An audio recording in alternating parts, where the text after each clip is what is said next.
Isa pong mapagpalang araw po sa ating lahat. Magandang araw at magandang gabi po sa ating mga viewers po diyan.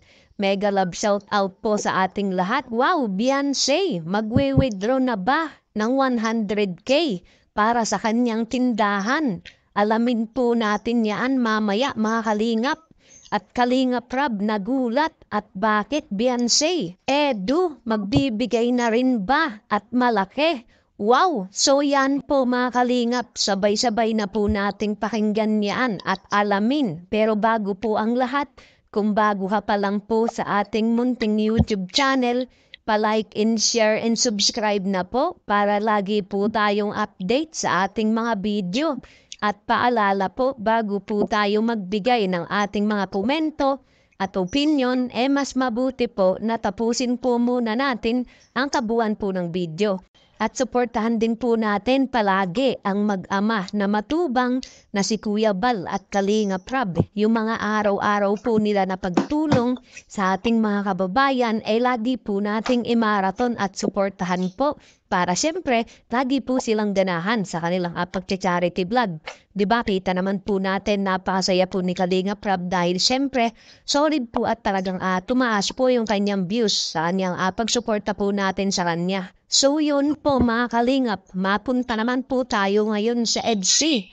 Lalong-lalo na po dito kay Kalingap Rab, ang dami pong patanong patungkol po kay Beyonce. Saan po natin sisimulan dito? Ito nga po mga kalingap, yung pagtanong nga po ni Kalingap Rab kung ano daw yung i-ready ni Beyonce, kung ano daw po yung pasabog niya sa kanyang dibo. Grabe mga kalingap, parang mukhang malayo pa, talagang nakakasabik na pong pakinggan natin o alamin po natin yung mga plano po ni Kalingap Rab patungkol po dito kay Beyonce at kay Edu. At ano din po ba ang gagawin ni Edu dito nga po sa mismong dibo po ni Beyonce? Bakit po kaya mga kalingap nasabi po ni Kalingap Rab kung ano yung pasabog po ni Beyonce sa araw ng kanyang dibo? Diba mga kalingap, kung alam po natin yan, napakalayo pa po ng kanyang birthday po ni Beyonce. Pero yung nakaraan, diba mga kalingap, grabe, ang dami pong dumalo, ang dami po namangha. Talagang masasabi po natin na napaka-special po talaga ni Beyonce pagka nagkakameron po sa kanya ng kanyang mga okasyon na dumaraan po sa kanya. Kasi dati po mga kalingap, hindi po niya natitikman yung mga ganyan na kaganda. Lalo po ngayon na naandito po sa Team Kalingap, ang dami pong sumusuporta sa kanya. Kaya hita naman natin yung kanyang birthday ay talagang bonggang-bongga po. At talagang marami din po ang pasabog, lalong-lalo na rin po dun sa mga kabarangay ni Beyonce. Ang dami rin po nakinabang. At talagang nagpapasalamat nga po sila dahil siyempre natutulungan po sila Beyonce. Lalo na po ngayon mga kalingap, kitang-kita naman natin yung mga achievement na nakukuha po ni Beyonce ay talagang nakaka-proud kahit tayo ay nanonood lamang po sa kanya. Sa tingin nyo ba mga kalingap, gagawa na ba ng hakbang itong si Papa Eds natin? Alam po natin yan mga kalingap kung ano na po yung ibig sabihin ko dito. Ganon din naman po yung ating mga reactor, ganon din naman po yung ating mga viewers. Isa pa po dyan si Kuya Bal na talagang gustong-gusto na nga pong ikasal po itong dalawa. At kitang-kita naman po natin sa tuwing nilolo ko po itong dalawa ay talagang napakasaya po talaga. Talagang nag-enjoy po si Kuya Bal. Masasabi ko din po mga kalingap na marami na rin pong memories ito si Edo at si Beyonce kahit wala pong vlog. Alam naman po natin mga kalingap na lumalabas po sila at marami na rin pong mga nangyari na sa mga halikan po ni Edo at ni Beyonce sa noo. Di ba mga kalingap, talagang nagpapatunay po talaga na gusto po nila yung isa't isa. Kasi kung hindi po nila gusto yung isa't isa at for the content lamang po mga kalingap, meron po yung mga rules na dapat hindi dapat sundin. Pero kita naman po natin na sa kanilang dalawa ay talagang kahit na napakatanda na po ni Edo, kumbaga malayo na nga po yung edad ni Edo, pero mahal na mahal po ni Beyonce. Kumbaga wala naman po sa edad yan at hindi naman po tayo makikisama dun po sa dalawa. Kaya kita naman po natin na kahit maedad na po si Edo ay medyo talagang bata pa pong tignan. Na po mga kalingap, pagka natuloy na po yung usapang kasal na po yan. Alam naman natin na wala na pong magagawa yung mga basher po dyan. Lalo po ngayon na marami pong issue na dumarating po ngayon. Pero malalampasan din po yan ng EDSI. Talagang ang mga pagsubok po ay naandyan lamang po mga kalingap. So yun nga mga kalingap, sa kabilang dako naman po tayo. Mapunta po tayo dito sa pinapagawa pong tindahan ni Beyonce. Ano po bang nangyari?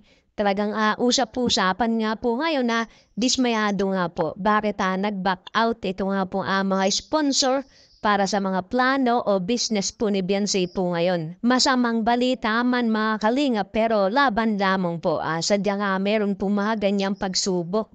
Pero ngayon po mga kalingap, si Beyonce ba magwe-withdraw ng pera no 100K para sa kanyang tindahan? At kalingap Rab nga po nagulat at bakit Beyonce? Para sa akin po mga kalingap, napakaganda po niyan kung tatapusin po ni Beyonce kasi nasimulan na po mga kalingap Yun nga lang po ang problema, nasimulan na talaga. Kung hindi po nasimulan po yan at siguro nagka-problema po itong ating mga sponsor, baka meron pong hindi nagustuhan kaya hindi po pinatuloy. Sabi nga po ni Dr. Love, wala naman daw pong dahilan, wala po siyang alam bakit daw po nag-back out. Siyempre, pumayag naman po si Dr. Love kasi wala naman pong magagawa po siya kung umayaw po itong mga sponsor natin na handang tumulong sa mga business po ni Beyonce. At alam naman po natin mga kalingap na talagang medyo may kakayahan na si Beyonce magpagawa po ng ganyan.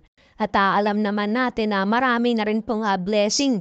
Kaya kayang-kaya niya pong ipagawa yan. Lalo po ngayon na nagsisimula na po siya sa mga ganyang business. Kayang-kaya niya po yan. At kayang-kaya din po niya talagang gumastos ng ganong kalaki.